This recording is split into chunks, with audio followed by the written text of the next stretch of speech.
وعلیکم السلام ورحمۃ اللہ وبرکاتہ۔ یہ بہت ہی پیارا بیان ہے آپ کا، اور شرک کی مختلف قسموں کے اوپر چوٹ ماری ہے۔ ان میں سے دو باتوں کی میں مزید تشریح کرنا چاہوں گا اور اس کے اوپر زور دینا چاہوں گا، اور اس قوم کو جہاں سے دھوکہ لگا ہے وہ ذرا بھائیوں کے سامنے رکھوں۔ دیکھیے، یہ جو کلمہ ہے نا، لا الہ الا اللہ، یہ ہر دور کے اندر ایک ہی کلمہ رہا ہے، اور انبیاء بدلی ہوتے رہے ہیں، شریعت بدلی ہوتی رہی ہے، یہ کلمہ بدلی نہیں ہوا ہے۔ افضل الذکر بھی اس کو کہا گیا کہ سب سے بڑا ذکر اللہ کا۔ جس طرح اذکار مختلف اذکار ہیں، ظاہری بات ہے ہر ذکر کی اپنی ایک اہمیت ہے، لیکن جو سب سے بڑا ذکر ہے اللہ تعالیٰ کا وہ ہے لا الہ الا اللہ، اللہ کے علاوہ کوئی معبود نہیں۔ تو یہ جو کلمہ ہے نا، یہ شرک کا خاتمہ کرتا ہے، یہ شرک کے اوپر ہتھوڑا مارتا ہے، اس کا سر کچل دیتا ہے۔ اور جب کلمہ پڑھا جاتا ہے تو انسان غیر مسلم سے مسلم بن جاتا ہے۔ لیکن آج مسلمانوں کے دماغ میں ایک ایسی عجیب و غریب بات آ گئی ہے، یعنی اس کلمے کا بالکل الٹ مطلب انہوں نے لے لیا ہے، جیسے یہ کلمہ شرک کی گویا اجازت دے رہا ہے۔ یعنی کلمہ پڑھنے کے بعد یہ شرک جب کرتے ہیں تو کہتے ہیں کلمہ جو پڑھ لیا اب یہ بندہ مشرک کیسے ہے؟ کلمہ جو پڑھ لیا جی اب اس کا نماز جنازہ تو پڑھنا ہے نا جی، آخر ہے تو مسلمان نا۔ وہ کلمہ کوئی شرک کی اجازت نہیں دیتا ہے، شرک کا رد کرتا ہے کلمہ۔ تو جب کلمہ پڑھنے کے بعد تم نے شرک کا رد ہی نہیں کیا ہے، شرک کو تم نے چھوڑا ہی نہیں ہے، تو پھر یہ تمہیں کلمہ نہیں بچائے گا، یہ تو تمہارا پھر کلمہ ہی نہیں ہے۔ اس کی ایک حدیث بھی ہے، نبی علیہ السلام نے فرمایا یہ اہل کتاب ہیں، یہود و نصارہ ہیں، یہ اس وقت تک جنت میں نہیں جا سکتے ہیں جب تک کلمہ پڑھنے کے بعد یہ نہ کہیں کہ عیسیٰ علیہ السلام اللہ کے بیٹے نہیں ہیں۔ وہ اللہ کا ایک کلمہ ہے، یعنی اللہ کا حکم، اور اللہ کے بندے اور رسول ہیں، تب وہ جنت میں جائیں گے۔ لیکن لا الہ الا اللہ محمد رسول اللہ پڑھنے کے بعد اگر وہ کہیں کہ عیسیٰ علیہ السلام اللہ کے بیٹے ہیں تو وہ مشرک کے مشرک ہی رہیں گے، وہ جنت نہیں جا سکتے ہیں۔ بالکل اسی طریقے سے کلمہ پڑھنے کے بعد اگر کوئی یا علی مدد کہتا ہے، یا رسول مدد کہتا ہے، قبر پر چادر چڑھانے جاتا ہے، وہاں جا کے سجدہ تعظیمی کرتا ہے، یا واسطے کے ساتھ دعائیں مانگتا ہے، یا اللہ اپنے حبیب کے صدقے، پنجتن پاک کے صدقے، حسن حسین کے صدقے، اس طرح دعائیں مانگتا ہے، تو اس کا کلمہ نہیں ہے، وہ کلمے کا انکاری ہے۔ یا رکوع اور سجدے ثابت کرتا ہے، جمہوریت کے نظام میں ہے، صوفیوں کو بھی صحیح سمجھتا ہے، صوفیزم کو بھی، وحدت الوجود، وحدت الشہود، حلول کے سارے عقائد کا وہ حمایتی ہے، ڈاکٹر اسرار کی طرح، مودودی کی طرح، یا علی انجینئر کی طرح۔ ان کا شرک تو ہے جی، لیکن کلمہ جو پڑھ لیا جی پھر بھی کہتا ہے میں ان کے پیچھے نمازیں پڑھتا ہوں، چندے دیتا ہوں ان کو، یہ اپنی خوبی بیان کر رہا ہے، حالانکہ یہ خوبی نہیں عیب ہے، یہ ایمان نہیں کفر ہے، شرک ہے، یہ طاغوت پرستی ہے۔ کہ کلمہ پڑھنے کے بعد اگر آپ نے ان مسلکوں کو نہ چھوڑا، دیوبندیت نہ چھوڑی، بریلویت نہ چھوڑی، اہل حدیثیت نہ چھوڑی، سلفیت نہ چھوڑی، تو اس کے بعد آپ کا ایمان نہیں ہے۔ تو اصل میں یہ جو دعوت اٹھی ہے اس دور کے اندر وہ زبردست دعوت ہے، جسے ڈاکٹر مسعود الدین عثمانی رحمۃ اللہ علیہ نے اٹھایا ہے کہ تمہارا ایمان نہیں ہے جب تک ان کا کفر نہ کرو۔ اور اس سلسلے میں ایک چھوٹا سا واقعہ بھی بتاؤں، ان اہل حدیثوں میں سے نکل کر کچھ ہمارے ساتھی بنے،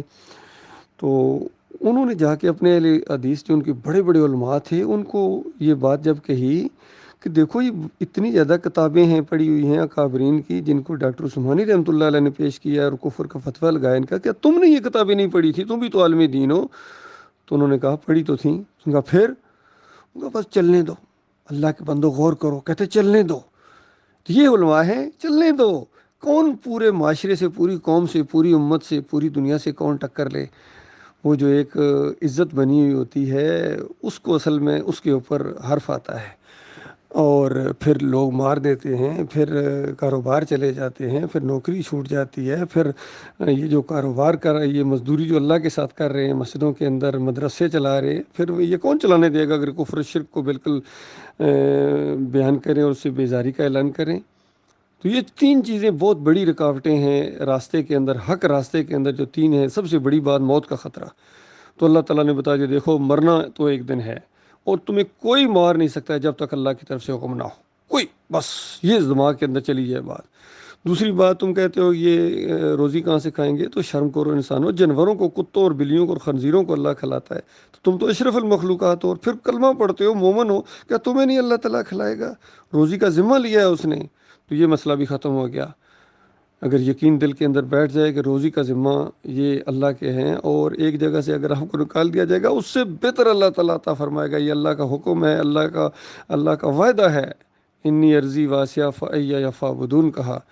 کہ دیکھو میری زمین بڑی وسیع ہے، دیکھنا صرف میری بندگی کرنا، جہاں بھی جاؤ گے بڑی وسیع پاؤ گے، اور اللہ تعالیٰ طیب زندگی، پاکیزہ زندگی بسر کرائے گا تمہیں دنیا کے اندر بھی، اگر تم اللہ کے معاملے میں مخلص رہے اور اللہ کی وجہ سے تمہیں اگر یہ معاملات ہوئے تو اللہ تعالیٰ تمہیں عزت دے گا۔ یہ میری زندگی کا تجربہ ہے، یقین کیجیے اللہ کی بات بالکل سچی ہے۔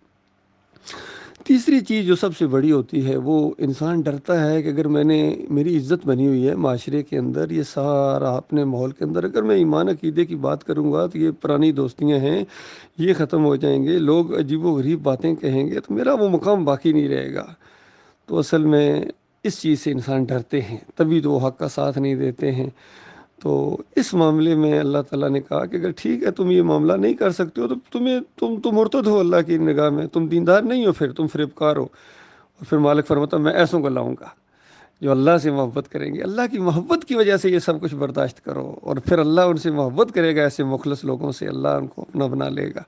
اور پھر ایک خوبی ان کی بیان کی کہ وہ لوگوں کی لان تان کی پرواہ نہیں کریں گے، تمہیں اپنی عزت زیادہ پیاری ہے اللہ کی عزت سے، فریب کارو، تمہارے اس فریب کے پردے کو اللہ چاک کرے گا۔ اور مالک فرماتا میں ایسوں کو لاؤں گا جو لاؤں مت اللہ ان سے بے نیاز ہو جائیں گے اور اللہ کے راستے میں جہاد کریں گے، میں ایسوں کو لاؤں گا۔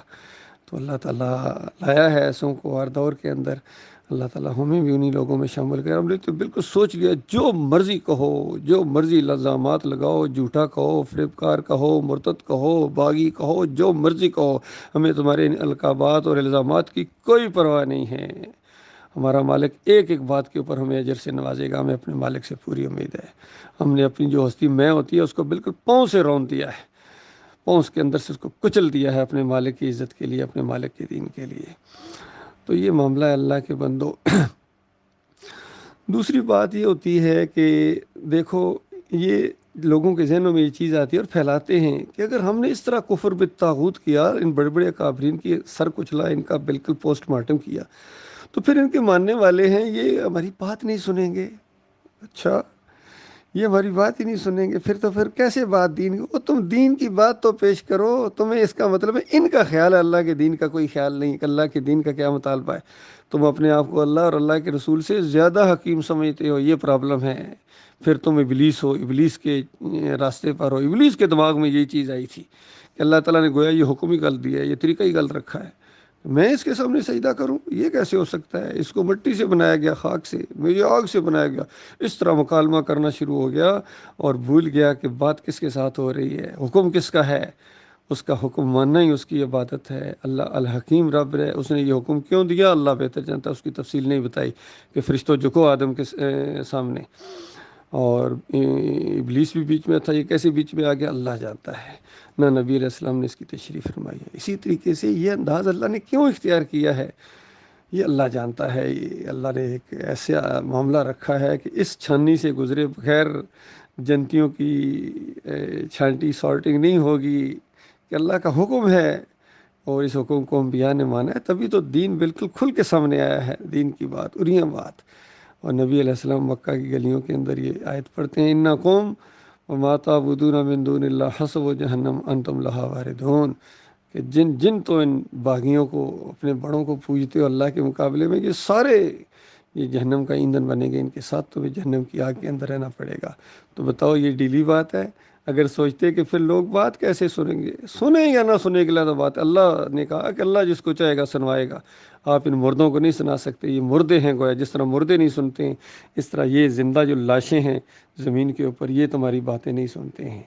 یہ مردوں کی طرح ہیں جو اس دعوت کی طرف نہیں آتے ہیں، ایمان نہیں لاتے ہیں، گویا یہ اللہ کی نگاہ میں مردے ہیں، اور اس کچرے کو ہمیشہ کی آگ کے اندر دھکیل دیا جائے گا۔